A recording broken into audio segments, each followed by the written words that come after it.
Bonjour, c'est Marjorie. Bienvenue dans ce nouveau podcast consacré à la veille généalogique. C'est parti. On commence avec Philae qui a indexé les tables de succession et d'absence pour le département des Deux-Sèvres pour la période de 1900 à 1969, ainsi que le département de la Gironde pour la période de 1880 à 1949.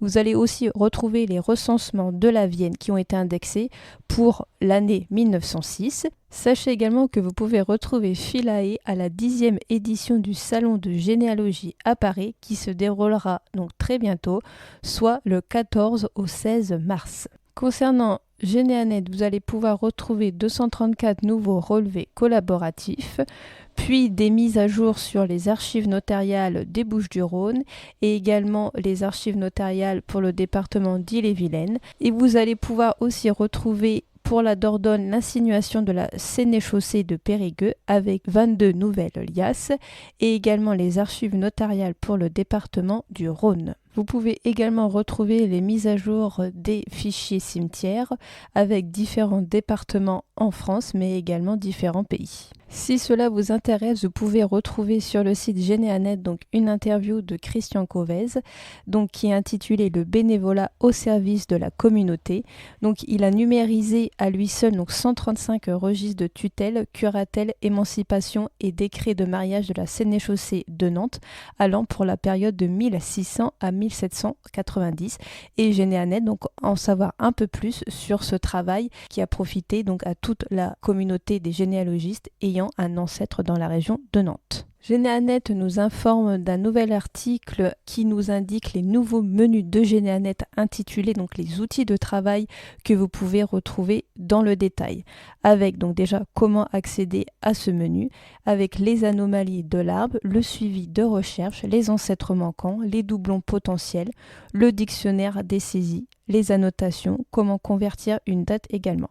Je vous mettrai le lien de l'article dans la description de ce podcast. La revue française de généalogie nous informe que Family Search a indexé le recensement canadien de 1931. Il nous indique dans cet article qu'après une recherche grâce au formulaire basique, qui est en anglais, une page de résultats s'affiche. Cette indexation de recensement est accessible librement à tout le monde, mais il nécessite néanmoins un compte sur Family Search qui peut être créé immédiatement et qui est bien sûr entièrement gratuit. GeneoFinder nous fait part que son anti-sèche sur le département des Hauts-de-Seine a été actualisé.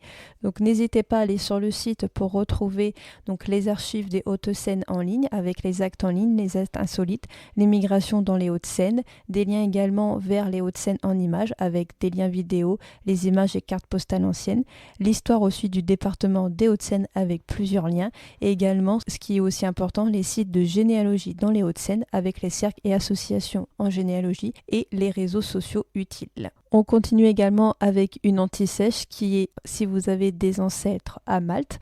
Donc vous pouvez retrouver sur leur site tous des liens utiles pour commencer vos recherches avec les archives nationales de Malte, les différents liens pour les ressources, les migrations depuis et vers Malte, Malte en images avec les photos d'archives, les cartes anciennes du pays et le site de généalogie utile pour Malte. GeneoFinder nous parle d'une bonne idée généalogie. Si vous voulez vous essayer à la gastronomie médiévale, vous pouvez le faire grâce au site recettesmédiévales.fr.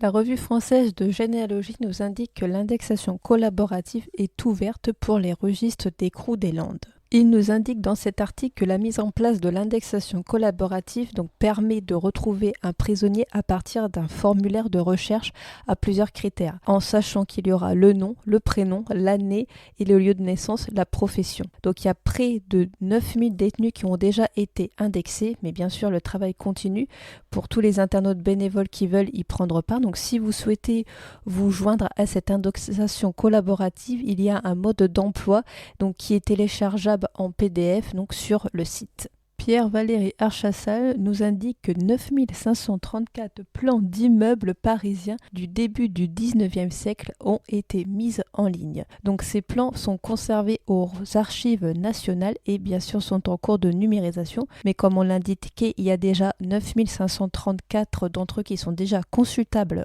en ligne. Il nous précise que la recherche dans la salle de lecture virtuelle se fait par côte, mais qu'heureusement donc les données relatives à chaque plan ont été organisées dans la plateforme de données ouvertes du ministère de la Culture, grâce à laquelle il est plus facile de retrouver un immeuble à partir d'un nom de rue. Pierre-Valéry Chassal nous donne quelques éléments concernant l'Italie, à savoir les premiers registres de la province de Plaisance sur Antenati. Vous pouvez retrouver donc 34 024 nouveaux enregistrements et 3 459 600 nouvelles images dans le cadre de la 17e mise à jour donc, du portail qui a été réalisé en partenariat donc, avec Family Church.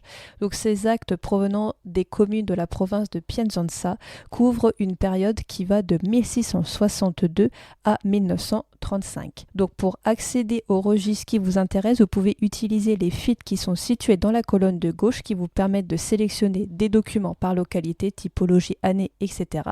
Et une fois que vous avez trouvé ce que vous cherchez, il vous suffit de cliquer sur le bouton Consulter le registre qui vous amène donc aux images numérisées. Sachez également que des nouveautés sont publiées régulièrement sur Antenati et vous pouvez suivre ces actualités dans la rubrique dédiée du site. Et également que la province de Plaisance dispose de son propre site internet sur lequel vous pouvez retrouver d'autres types de documents. Guillaume de Morand nous indique qu'Eredis vient de lancer un nouveau service intitulé Post-Scriptum. Ce service propose plusieurs choses, à savoir la transmission de votre arbre généalogique après votre décès. Donc en fait, il va s'agir de désigner un héritier généalogique qui recevra votre arbre et pourra continuer à le faire vivre, bien sûr. Donc pour l'aider dans cette tâche, votre légataire généalogique recevra gratuitement la version en cours d'Eredis lors du leg. Il propose également d'autres services et aussi celui de rédiger votre testament seul sans faire appel à un notaire. Je vous mettrai le lien de l'article dans la description de ce podcast. Concernant France Archives, un nouveau partenaire vient de rejoindre le portail France Archives. Il s'agit des archives départementales de l'Isère. N'hésitez pas à les découvrir leur histoire économique, sociale et urbaine, ainsi que ses associations, ses urbanismes et ses clubs sportifs. On peut retrouver sur le site de France Archives différentes expositions, donc des archives et du vin aux archives de Côte d'Or. Également en classe, une nouvelle exposition des archives du Gard.